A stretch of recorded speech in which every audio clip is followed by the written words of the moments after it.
My name is Catherine, and until 3 months ago, I thought I had lived a happy marriage for 12 years. My husband David passed away suddenly from a heart attack at 48, leaving behind me and his 17-year-old daughter Emma from his first marriage. What I discovered after his death shattered everything I believed about our life together. David and I met when Emma was 5 years old. He was a struggling single father working 2 jobs after his ex-wife abandoned them both. She'd left one day with a note saying she wasn't cut out for motherhood, and never looked back. David was drowning in debt, working as a mechanic during the day and doing security shifts at night just to keep their small apartment. I was 28 then, successful in my marketing career and financially stable. When I met David at a coffee shop where he was grabbing something quick between jobs, I was immediately drawn to his dedication to Emma. He talked about her with such love, showed me pictures on his cracked phone screen, worried constantly about giving her a good life. Our relationship developed slowly. David was hesitant to introduce me to Emma, protective of her after the abandonment trauma. When I finally met her, she was this shy, sweet little girl who desperately needed stability. I fell in love with both of them. David's gentle nature and Emma's resilience despite everything she'd been through. David was always careful about money when we dated. He insisted on paying for our modest dinners even though I could see it strained his budget. He was proud, didn't want charity, but I could tell he was exhausted from working so hard. When I casually mentioned my savings account or my comfortable salary, he'd change the subject quickly.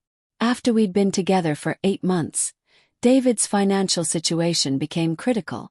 Emma needed dental work they couldn't afford, their landlord was threatening eviction, and his car broke down. I offered to help without thinking twice.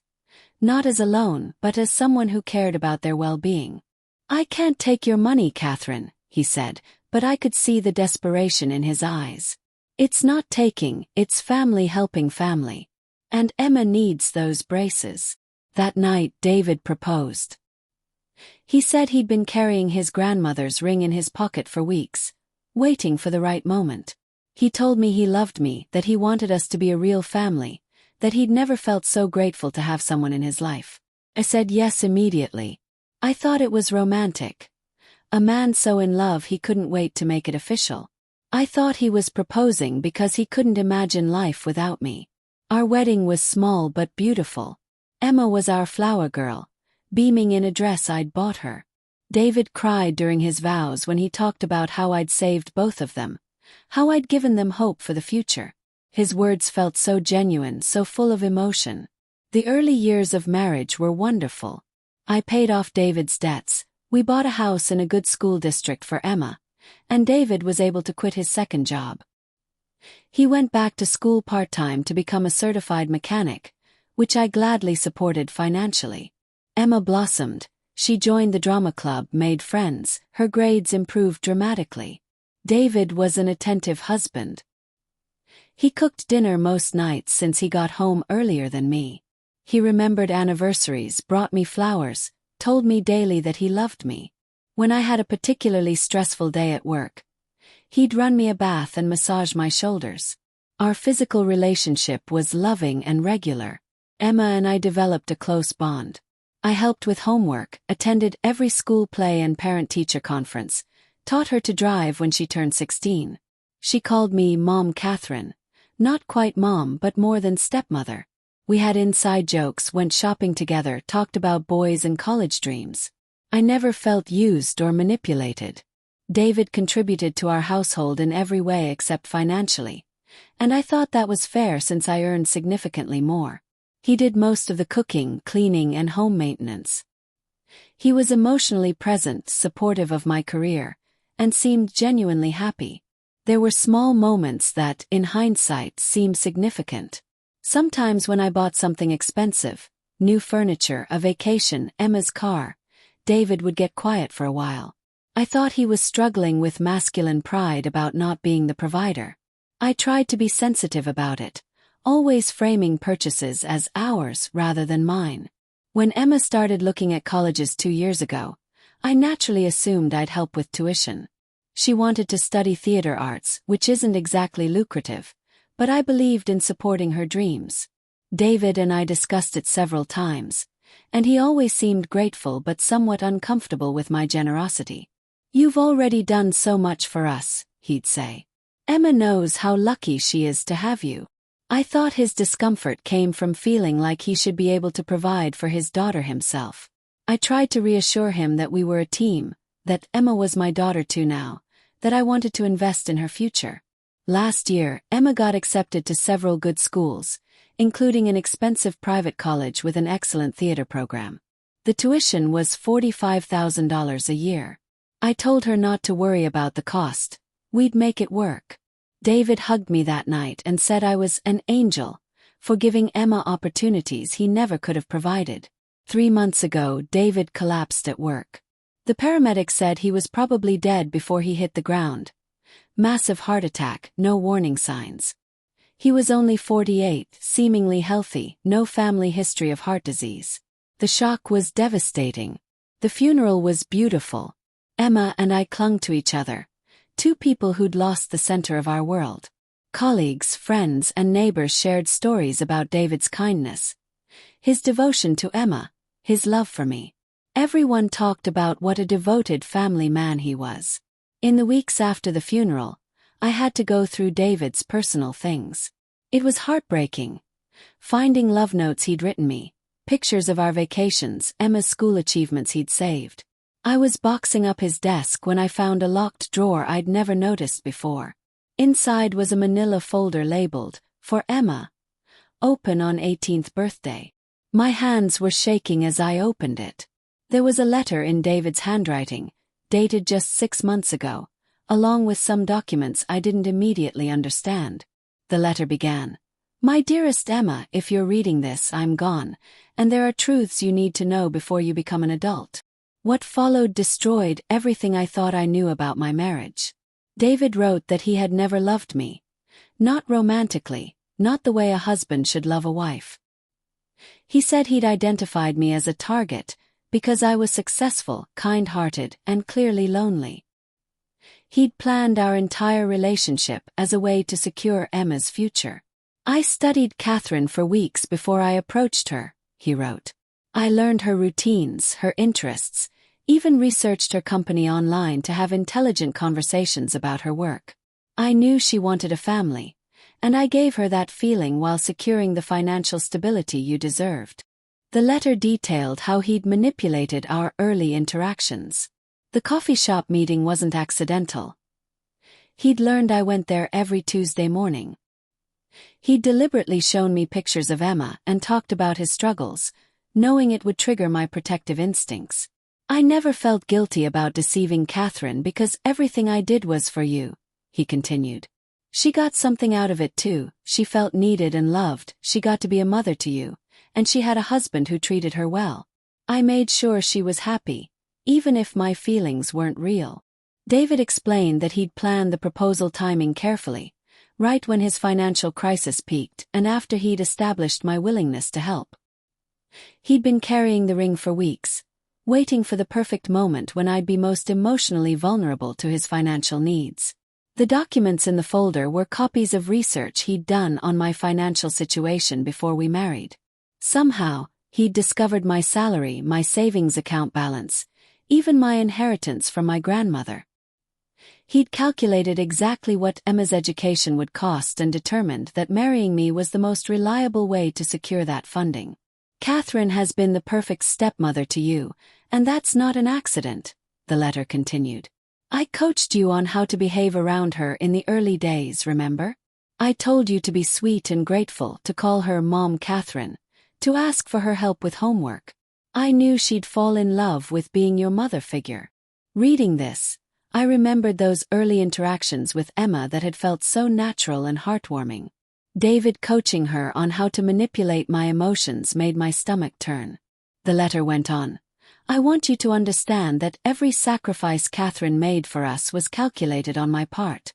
I made sure she fell in love with both of us so completely that she'd never question the financial arrangements. I played the role of grateful husband and loving father because that's what was required to secure your future." David instructed Emma to continue playing her part until she turned 18 and started college. Catherine has already committed to paying for your education. Once that money is secured and you're established in school, you can decide how much contact you want with her. You'll be an adult then, and the choice will be yours. The letter ended with David expressing pride in his successful deception.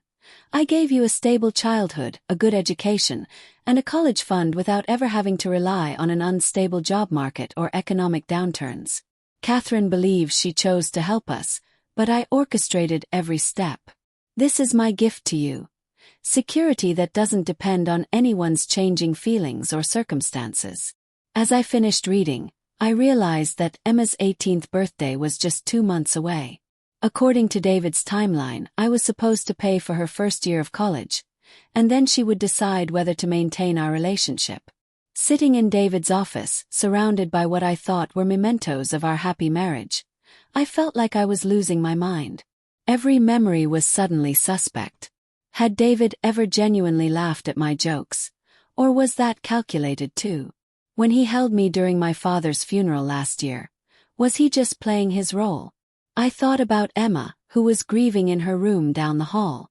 How much did she know? Was her affection for me real, or had she been following David's script for 12 years? The practical implications hit me like a physical blow. I'd been planning to give Emma $180,000 over 4 years for college, plus living expenses, plus graduate school if she wanted it. Money I'd saved from years of hard work, intended as an investment in the daughter I thought I loved and who I believed loved me back. But what if Emma knew about David's deception? What if she'd been part of the plan all along? The thought of funding the education of someone who saw me as nothing more than a convenient wallet made me physically ill.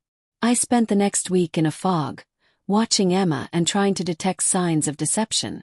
She seemed genuinely grief-stricken, crying at random moments, looking lost without her father. But then I'd remember David's letter and wonder if even her grief was performed for my benefit. Emma had always been affectionate with me, but now I analyzed every hug, every "I love you," every shared laugh. Was it real, or was she just very good at following her father's instructions? 2 weeks after finding the letter, Emma approached me about college deposits. Several schools were requiring commitments, and she needed to know which one I preferred to fund. The conversation that once would have filled me with pride now felt like nails on a chalkboard. "Mom, Catherine, I know this is expensive, but the theater program at Whitmore is really exceptional. And Dad always said you wanted me to follow my dreams." Hearing her invoke David's wishes while potentially knowing the truth of our relationship was unbearable. I told her I needed more time to review our finances, which confused her since I'd never hesitated about money before. That night, I made a decision that would have seemed impossible a month earlier. I was going to cut Emma off financially the moment she turned 18. If David's plan was to secure her education through deception, then his death had ended that plan. If Emma was complicit in the deception, she didn't deserve my continued support. If she was innocent, then she'd learn the truth about her father and could decide whether she wanted a relationship with me based on honesty rather than financial obligation. I consulted with my lawyer about the legal implications. Since I'd never officially adopted Emma, I had no legal obligation to support her once she became an adult. The money I'd saved for her education was legally mine to do with as I pleased. I also started researching David's background more thoroughly. What I found was disturbing. His ex-wife hadn't abandoned them. She'd left because David had become financially controlling and manipulative.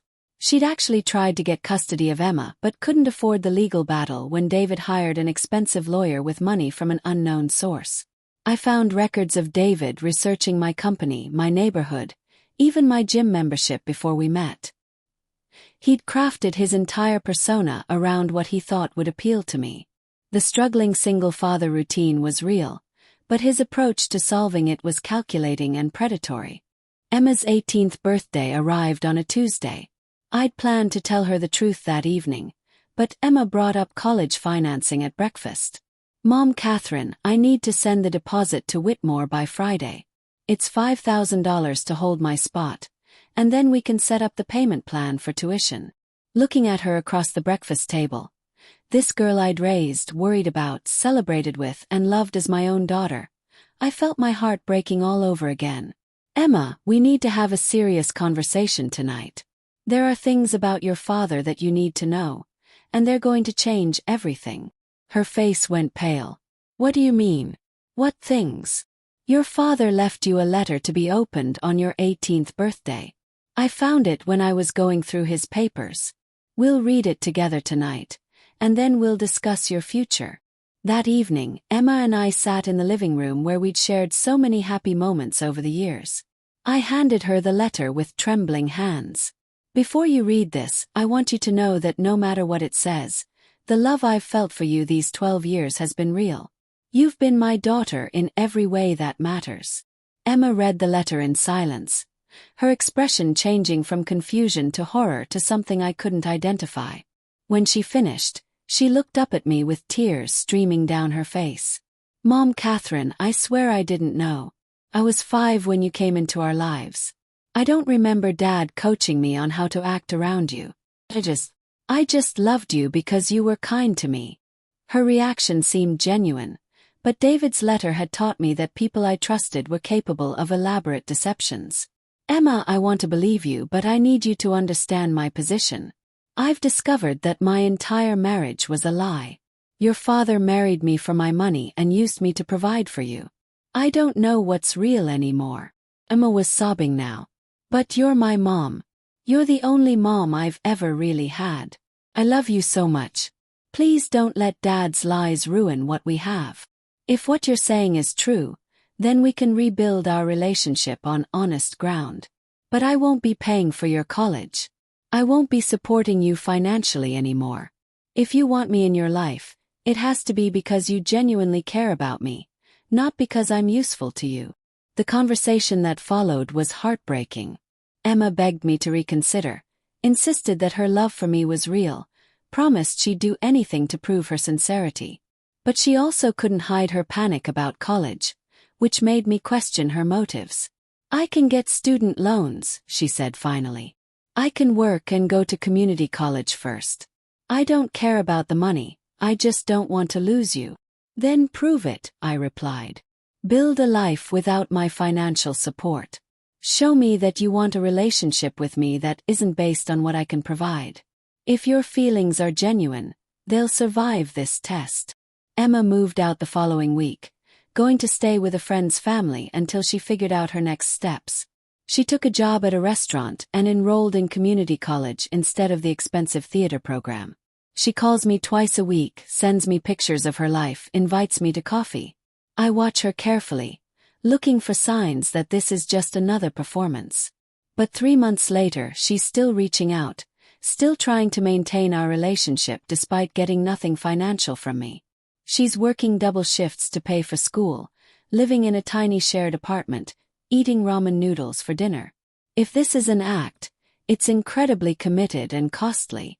Last week, Emma sent me a card that simply said, "Thank you for being my mom when you didn't have to be. I love you for who you are, not what you can give me.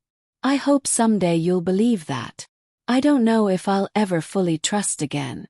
David's deception was so complete, so masterfully executed, that it shattered my ability to take relationships at face value.